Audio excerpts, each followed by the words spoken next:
cabane de chasseurs. Et oui, bienvenue dans la basse forêt.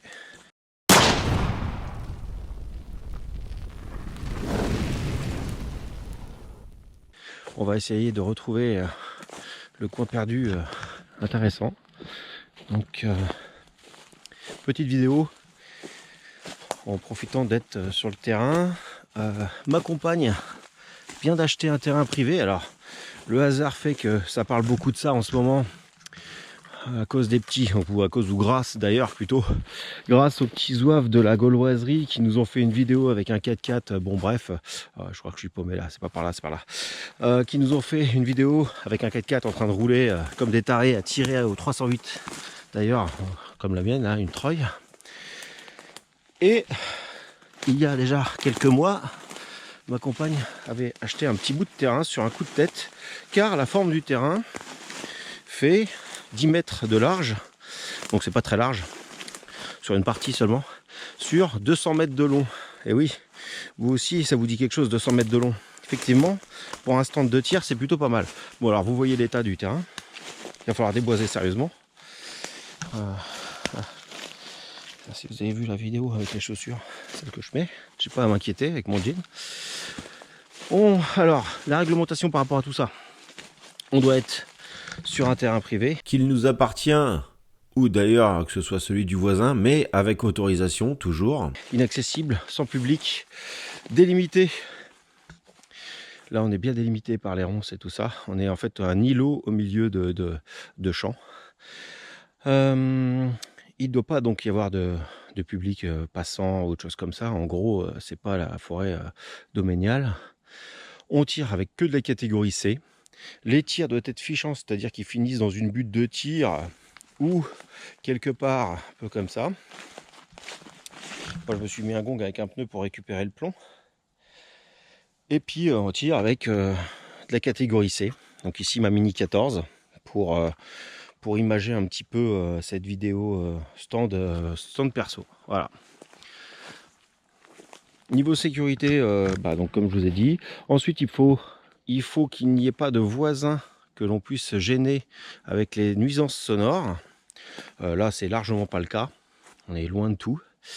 Parce que ça fait du bruit, hein, même on a le droit, mais si on fait trop de bruit, ça pose problème. Et à partir de là, tout va bien. Bon, si on cartouchait un petit peu, on profite d'un petit bivouac en famille pour cartoucher.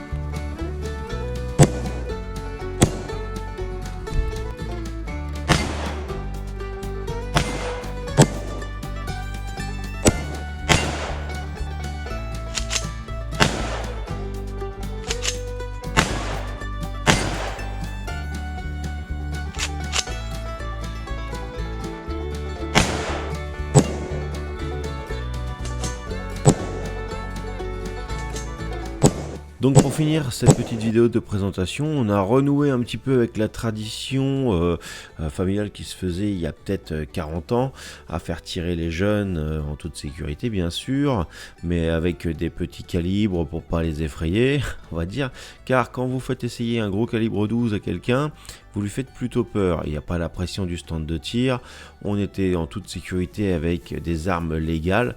Ne pas oublier bien sûr qu'il faut des armes légalement détenues, mais ça en fait c'était pour moi logique, mais je préfère le préciser. Donc catégorie C, lieu privé, ne pas gêner les gens au niveau sonore. Donc on va certainement équiper nos armes de silencieux, modérateur de son, ce que l'on appelle.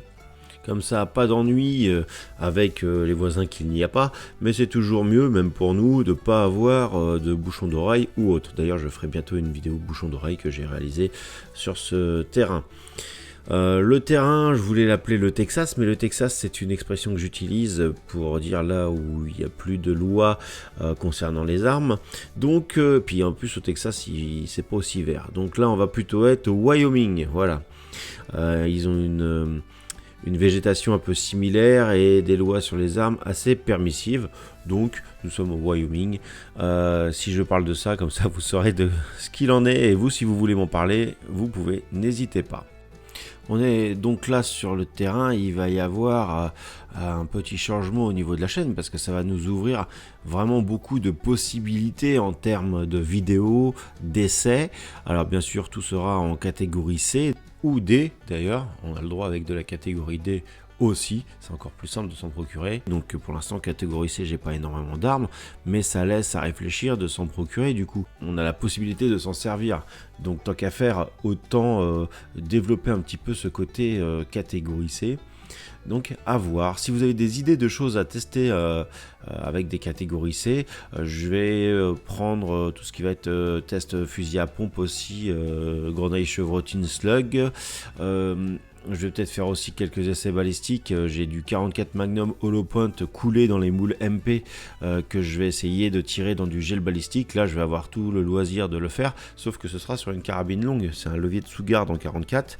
Donc, avec un revolver, ce ne sera pas exactement les mêmes résultats. Je prendrai les vitesses, comme ça, à vitesse égale, poids égal, cartouche égale, on va avoir résultats égaux. Sur ce, eh bien, merci à tous. N'hésitez pas à vous abonner à Instagram, Facebook et même Patreon pour ceux qui veulent nous soutenir. Ça nous permet de faire des vidéos un peu particulières. Tous les liens sont dans la description. Je reviens, j'espère bientôt, avec un live assez intéressant avec beaucoup de monde. Sur ces bonnes paroles, je vous dis à vendredi prochain pour une nouvelle vidéo.